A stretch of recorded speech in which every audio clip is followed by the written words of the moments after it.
What you need to know and track every single month is how much cash do you actually have in the bank?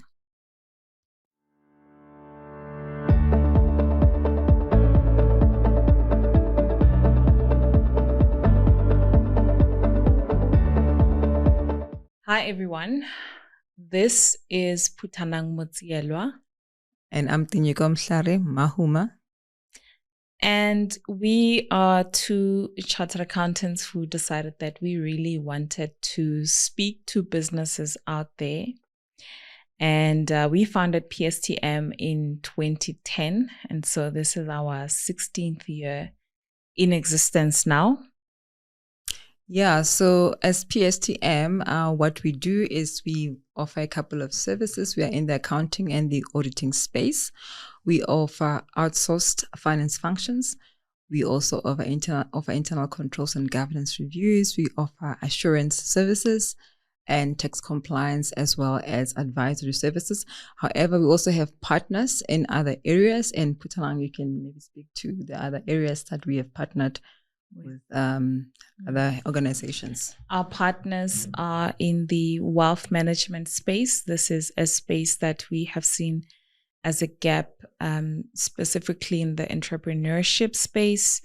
We also have got partners who do business strategy, looking at what needs to be achieved and what is possible for businesses. And then we also have a partner who looks at the optimal structuring for businesses.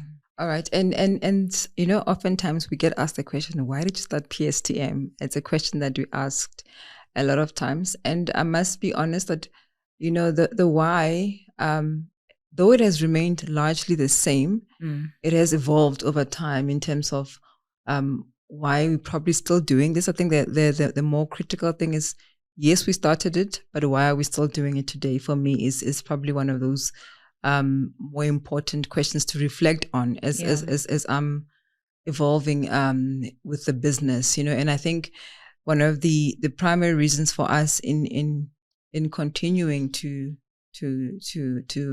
in continuing with PSTM is we speak a lot about governance. You know, we prioritize governance, and there's a reason why we prioritize it, because financial governance is for me a cornerstone for any functioning business, for any functioning state, and any functioning economy. If there is no financial governance that is fully functioning in the business or in the state, it is very easy for that state to crumble, for that business to crumble. So for us, it is a cornerstone in ensuring that these are functioning effectively. It contributes to building a sustainable business, a sustainable state, and overall a sustainable economy. And it helps to create and build wealth for all of us, for the businesses, for the state, as well as the economy at large. And maybe explain how we as PSTM contribute to this financial governance. Yeah. So the how for us is that we provide support to various types of organizations, SMMEs, large companies and corporates, as well as the state itself, nonprofit companies. And we do this to support, like Dinyeko said, the building of the sustainable economy, but also really to ensure that we are building wealth among a larger group of people. There is a lot of money to be made, and so our services support all of these different companies and organizations to do that. I'm going to ask you a couple of questions, and if you can just help with some answers so we can share these with the viewers. All right, my first question to you is, why do so many small businesses fail because of cash flow, even when they're profitable? Okay, one of the biggest misunderstandings in small businesses is thinking that profit means cash in the bank. You can be profitable on paper and you can still run out of money if money is tied up in your unpaid invoices, in stock, in loan repayments.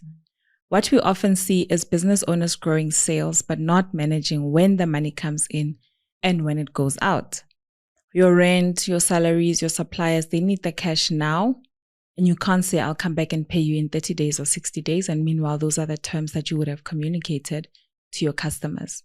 What we need to remember here is that profit keeps you in business long term, but cash flow keeps you alive today. If you are not tracking your cash weekly or regularly, whatever regularly means for you, you're running your business very, very blind. We do have a webinar that we had done in 2025, and it will include that link where we spoke directly to the issues of how to manage your cash flows and what your key considerations are when you're doing that.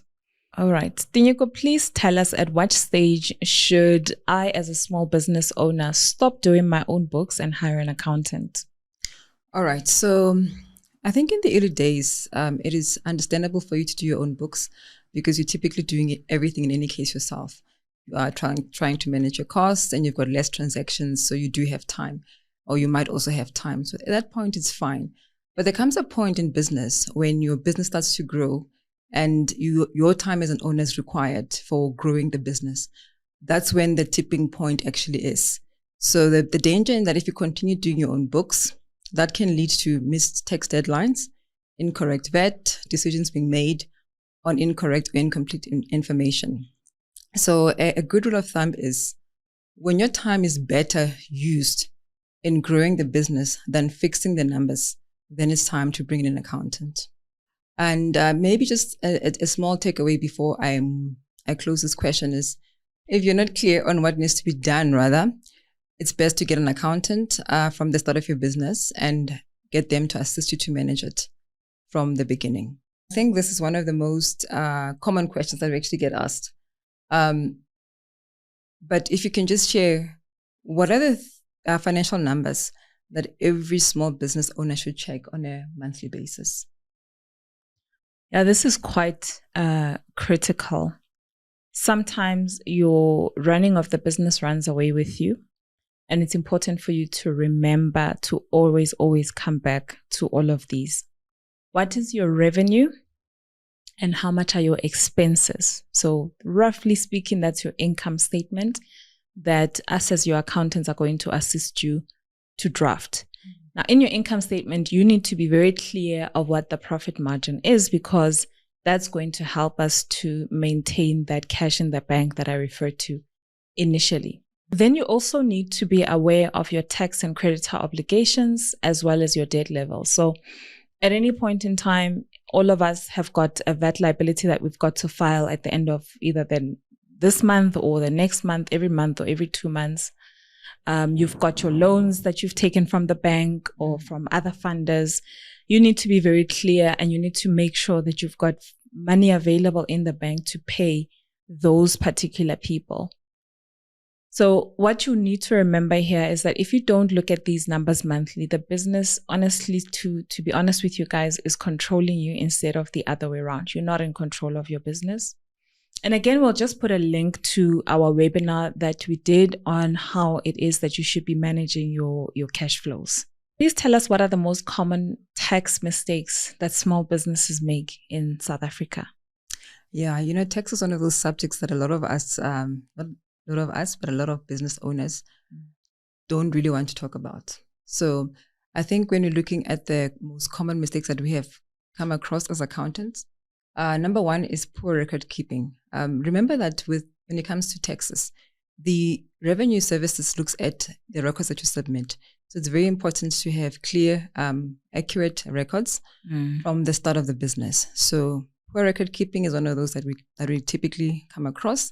The second one is business owners oftentimes make the mistake of treating VAT and pay as you earn in all other taxes as though the money is for the business and not for VAT. So they don't separate the funds for VAT. They use it as though it's part and parcel of the business operations. The other one that we find, which is, you would expect this to not be very common, but it does actually occur. It's a non-registration of the applicable tax. So sometimes we often feel, I'm registered for income tax. I'm a taxpayer, and therefore I should be covered. No. it's very important to assess and assess yourself and in your business and see which taxes should you be registering for and ensure that you are registered for those particular taxes. So those are the common ones that we normally find. But just to say something when it comes to taxes, a lot of us feel like we're paying a lot of tax. Like taxes just come with too much money. There's too much tax we need to be paying. But the challenge is not that we're paying too much taxes. The issue is poor planning. If you're not planning properly, you will attract penalties. You will attract interest, and that can result in high taxes. So it's very, very important that you manage and plan from a tax perspective. So how can outsourcing the accounting function actually save a small business money? Okay, that is probably one of the key decisions that you will make as an entrepreneur. Outsourced accounting will provide you access to skills at the right level and probably at a lower cost. It will give you the systems as well as the insights at a much, much lower cost than having a full-time finance team internally. Because remember, when you've got a finance team, you can't just have one person typically. You've got to build it up, and you've got to have segregation of duties where you decide this one does this one does that. And so when you outsource, you're going to save a lot of costs, which obviously are very important in any business, to be honest. Outsourced accounting will not just save you money, it will help you to make better decisions because you get access to the higher level of skills that you would probably not be able to hire as a small business owner. What financial blind spots do growing companies often have when they are scaling? One of the biggest blind spots that most growing companies normally have is assuming that what worked at 10 million rand turnover will still work at 100 million turnover. As companies grow, your financial controls, your reporting structures, your cash flow cycles, and your needs generally change. So you need to ensure that these are keeping up with the business as it is growing. If this is not done, this increases the risk of the business not being financially stable and also not operating at the level it ought to be operating at. So the important thing to remember is that scaling revenue without scaling the financial governance is a recipe for disaster. So it's important that you ensure that as you are scaling, you scale the underlying structures as well, including your financial governance. What role do accountants play beyond compliance in modern businesses? Okay. Yeah, I think we do still have this perception that accountants are going to come and just tell me, this is my tax liability, or here are your financial statements. But today's accountants are strategic business partners. They form an integral part of the management team. They support leadership to interpret their data, the financial data. They support them to manage risk as well as planning for growth. Beyond filing the returns, yes, all of that is due. We have to file our VAT return, our employees' tax return, etc. They do all of that. Mm-hmm. But beyond that, they're going to support you in scenario planning, in capital allocation, because we've got to now make decisions. We've got competing projects, we've got competing priorities. And so where do we allocate our capital, which is limited in most businesses? And they're also going to help you to implement the right level of governance structures. So modern accountants are going to help you to look forward and not just to report on the past. Okay, please can you tell us, when should a company move from basic accounting to structured financial advisory? When do I know that it is now time for me to stop just having a bookkeeper and submitting my tax return? All right. So generally, this shift would happen when the leadership of the company needs deeper insights. So when we're shifting from compliance-based reporting to forward-looking reporting and planning. So when we're planning for sustainability, for expansion, for funding, or when we're managing the company exposure, the risk exposure, we will shift then from just compliance-based accounting to I need deeper insights. That's when you understand that I now need to shift from just getting the reports and getting more advisory on my side. Mm-hmm. So when things become more complex, it might be time for you to say, It's now time to get in somebody else to assist me with my insights so that I can become more financially sophisticated, for a lack of better word. We often speak about risks, and risks is one of those areas that a lot of companies have to find themselves having to manage. So from a risk perspective, what are the biggest financial risks that SMMEs or companies in general overlook until it becomes a crisis? If I have to maybe stick to 3, I'll say that we've got poor governance and the structures relating to that. We've got weak internal controls. And then we also are not doing proper cash forecasting to understand our business cash flow cycle. Governance always goes back to what, who, when, how. These will never ever fall away. You always need to have these things in place. Internal controls are going to be the who and the what and the how in your governance processes. They are the glue that keeps your business functioning. Your cash forecasting provides you with insight into when and how the cash moves in and out of your business, and it will allow you to know which levers are available to be pulled and when. Often these issues generally don't show up when we're having a good time, when we just got that great contract that we've been wanting to get for so long. We went for the pitch. We just got the appointment letter. These issues surface when there is pressure, and at that time, it's really already too late. It's very difficult to start thinking about putting systems in place when you are managing a crisis. And that's why it's important to keep these alive in the good times and to prevent chaos should the bad times hit your business. And this happens in a lot of businesses. Most businesses are cyclical, and at times it is really, we're managing more risk than other times when things are just stable. Your financial risk is honestly best managed proactively and not reactively when things have already happened. At that time, it becomes very difficult to implement a lot of things. Please tell us what financial controls should growing businesses have in place as they grow.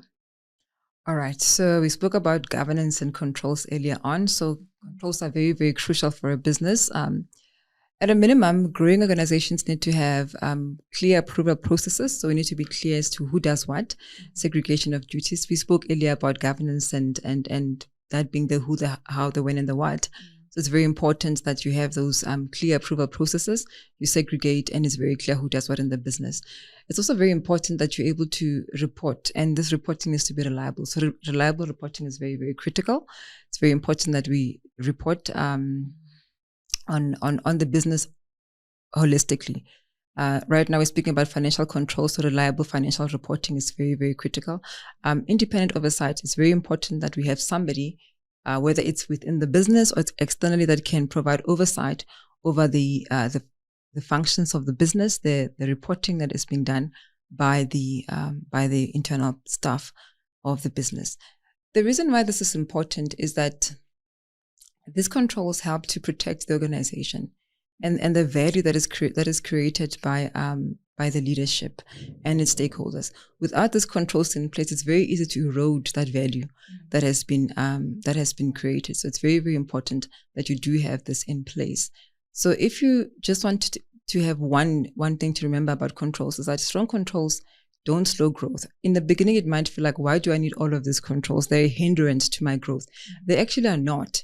They make the growth more sustainable and even predictable. So it's very important that you do have your controls in place.